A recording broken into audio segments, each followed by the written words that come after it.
3 2 1. تاریکی، سکوتی که مثل پتر روی گوش‌ها میکوبه. اما عجیبترین قسمت ماجرا تازه شروع شده. همه فکر میکنن مرگ خط پایانه، اما اگه درست توی همون لحظات آخر تو چند ثانیه کوتاه مغز تو پرده‌ای دیگه بالا بزنه، دنیایی که تو اون زمان کش میاد و تو میتونی تمام زندگیت رو یه بار دیگه ببینی، فقط تو 3 ثانیه. این یه افسانه نیست، این علمه. سال 2022 یه اتفاق باور نکردنی افتاد. یه مرد 87 ساله تو بیمارستان بود. به دلیل بیماری مغزی دستگاه EEG به سرش وصل کرده بودن تا فعالیت مغزیش رو ثبت کنه.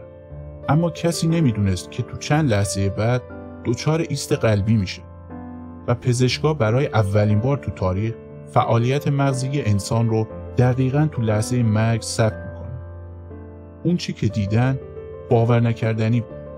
امواج مغزی اون الگوهای مشابه خواب دیدن، رویا پردازی و مرور خاطرات نشون میداد. اما شدت این فعالیت فراتر از اون چیزی بود که تو حالت بیداری یا خواب عادی دیده بودن. انگار مغز داشت یه فیلم کامل از زندگی اونو پخش میکرد، درست قبل از خاموش شدن برای همیشه. این یعنی چی؟ آیا همه ما قبل از مرگ یک بار دیگه زندگیمون رو میبینیم؟ آیا این همون فیلم زندگیه که تو تجربه های نزدیک به مرگ توصیف میشه، یا فقط مغز داره با ما بازی میکنه تا نترسیم؟ برای پیدا کردن جواب باید بریم به جایی که کمتر کسی جرأت کرده پا بذاره، به درون مغز، درست در لحظه مرگ.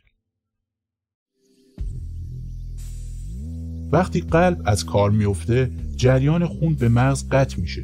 بدون اکسیژن سلولهای مغزی تنها چند ثانیه فرصت دارن تا هرچه در توان دارن انجام بدن و درست تو این لحظات یه پدیده عجیب رخ میده. موج مرگ، یه انفجار کوتاه و شدید از فعالیت الکتریکی که مثل یه جرقه تمام مدارهای مغزی رو به حداکثر میرسونه. تو این حالت بخش‌هایی از مغز که معمولاً جدا از هم کار میکنن، نواحی حافظه، احساسات، تخیل همزمان فعال میشن. نتیجه این میشه که یه تجربه فوق‌العاده واقعی، جایی که خاطرات، احساسات و تصاویری از زندگی با جزئیاتی حیرت انگیز جلوی چشمات ظاهر میشن. همین الگوها همون چیزی هستن که هزاران نفر تو تجربه های نزدیک به مرگ گزارش کردن.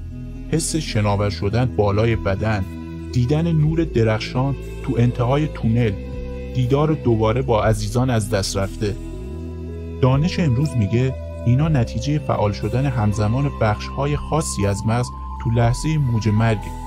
اما یه راز باقی میمونه. بعضی از این تجربه ها حاوی اطلاعاتی بودن که شخص نمیتونسته بدونه، جز این که واقعا از بدنش خارج شده باشه. پس آیا این 3 ثانیه آخر یه توهم عصبی یا پنجره‌ای به جهانی دیگه؟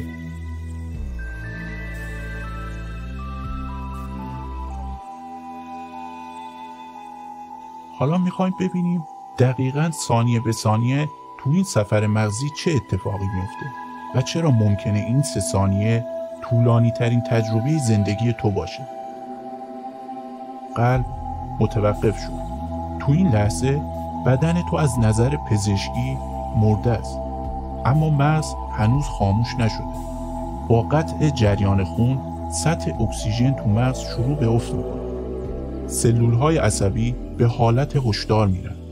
یک واکنش زنجیره‌ای شروع میشه که تو کمتر از 1 ثانیه کل مغز رو درگیر میکنه.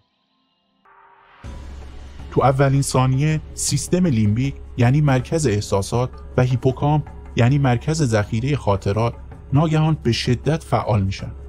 این بخش‌ها شروع میکنن به پخش خاطرات، نه به ترتیب زمانی، بلکه مثل یک کلاژ. لحظه هایی که مهمترین بار احساسی رو داشتن. چهره مادرت تو روز تولده، بوی خاک بارون خورده تو اولین روز مدرسه، لحظه‌ای که برای اولین بار کسی دستت رو گرفت. تو این مرحله لوب پستری مسئول بینایی و لوب گیجگاهی مسئول شنوایی با شدت بی‌سابقه‌ای روشن میشن. تصاویر و صداها با هم مخلوط میشن و تو توی یک واقعیت سه‌بعدی معتبر میشی که از خاطراتت ساخته شده. تو صدای خندت رو میشنوی اما تصویرش جای دیگه اتفاق میفته. بوی قهوه همراه با تصویر غروب تو ساحل. این آخرین لحظه است. مرکز تصمیمگیری و خودآگاهی هنوز فعاله. تو این لحظه بسیاری از کسانی که تجربه نزدیک به مرگ داشتن دیدن نور درخشان رو گزارش کرد. دانشمندان میگن این نور ممکنه ناشی از فعالیت بیش از حد سلولهای بینایی باشه که تو حال خاموش شدنن، اما شاید هم چیزی فراتر باشه. تو این لحظه یا مغز آروم آروم خاموش میشه یا تو قدم به جایی میذاری که هیچ کس از اون بر نگشته. تو سال 2014 یه زن تو آمریکا پس از ایست قلبی به زندگی برگشت و تعریف کرد که تو یه باغ پرنور قدم میزدن. همه چیز آروم و کامل بود. یه صدایی گفت هنوز وقتت نرسیده. تو ژاپن یه مرد ماهیگیر گزارش داده بود که از بالا بدنم رو روی قایق دیدم و صدای دوستام رو میشنیدم که برای نجاتم فریاد میزدن. این گزارش ها تو فرهنگ ها و ادیان مختلف شباهت های عجیبی دارن. تونل نور، ملاقات با عزیزان، حس آرامش کامل. آیا اینا همه یه واکنش عصبی هن که تکامل در ما گذاشته تا از مرگ نترسیم، یا این واکنش دروازه‌ای واقعی به چیزی ناشناخته است؟ پاسخ این سوال هنوز جایی بین علم و راز پنهون مونده. برای درک اتفاقاتی که توی این 3 ثانیه تا مرگ اتفاق میفته، دانشمندها راه‌های مختلفی رو امتحان کردن. یکی از این روش‌ها استفاده از حیوانات تو شرایط کنترل شده بود. توی یک آزمایشگاه موش‌ها تحت بیهوشی عمیق قرار گرفتن.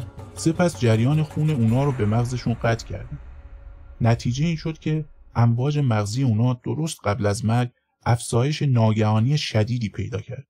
درست شبیه همون چیزی که تو انسان‌ها دیده شده بود. این یعنی موج مرگ نه تنها واقعیه، بلکه به نظر میرسه یه ویژگی مشترک مغز بین موجودات زنده است.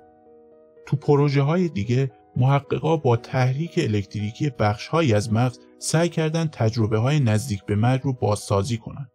وقتی بخش خاصی از لوب گیجگاهی تحریک شد، داوطلبا حس کردن که از بدن خودشون خارج شدن و از بالا به محیط نگاه میکنن. حتی بعضیا گفتن تونلی از نور دیدن و این فقط با تحریک چند ثانیه‌ای یک نقطه کوچیک از مغز اتفاق افتاد. 2 تئوری اصلی وجود داره. تئوری تکاملی: مغز با ایجاد حس آرامش و مرور زندگی ترس از مرگ رو کاهش میده تا بدن توی آخرین لحظات شانس بیشتری برای بقا داشته باشه. تئوری آگاهی مستقل: آگاهی میتونه بدون وابستگی به مغز وجود داشته باشه و تجربه نزدیک به مرگ در واقع آغاز انتقال این آگاهی به جهانی دیگه است. علم هنوز نمیتونه این دوتا رو به طور قطعی جدا کنه. از دید فلسفه این 3 ثانیه یک آزمایش نهایی برای معنای زندگیه. آیا ارزش‌های ما، عشق‌هامون و خاطراتمون همون چیزایی هستن که ما رو تعریف میکنن؟ اگه جواب مثبته، پس مرور اونا قبل از مرگ شاید زیباترین هدیه‌ای باشه که هستی میتونه به ما بده. یک سرباز که تو جنگ جهانی دوم زخمی شد، بعدها تعریف کرد وقتی گلوله به من خورد فکر کردم همه چیز تموم شده. اما یهو دیدم کنار رودخونه‌ای نشستم که تو بچگی اونجا میرفتم. صدای مادرم رو شنیدم که منو صدا میزد. چشم که باز کردم روی تخت بیمارستان بودم. برای این سرباز اون لحظه نه تنها ترسناک نبود، بلکه آرامش بخشترین لحظه زندگیش بود. پس تو اگه بدونی فقط 3 ثانیه وقت داری، چه چیزی رو میخوای ببینی؟ چه کسی رو میخوای دوباره ببینی؟ 3 ثانیه تا مرگ، اما شاید همین 3 ثانیه طولانی ترین، عمیق ترین و زیباترین سفر زندگیت باشه. و شاید آغاز چیزی تازه.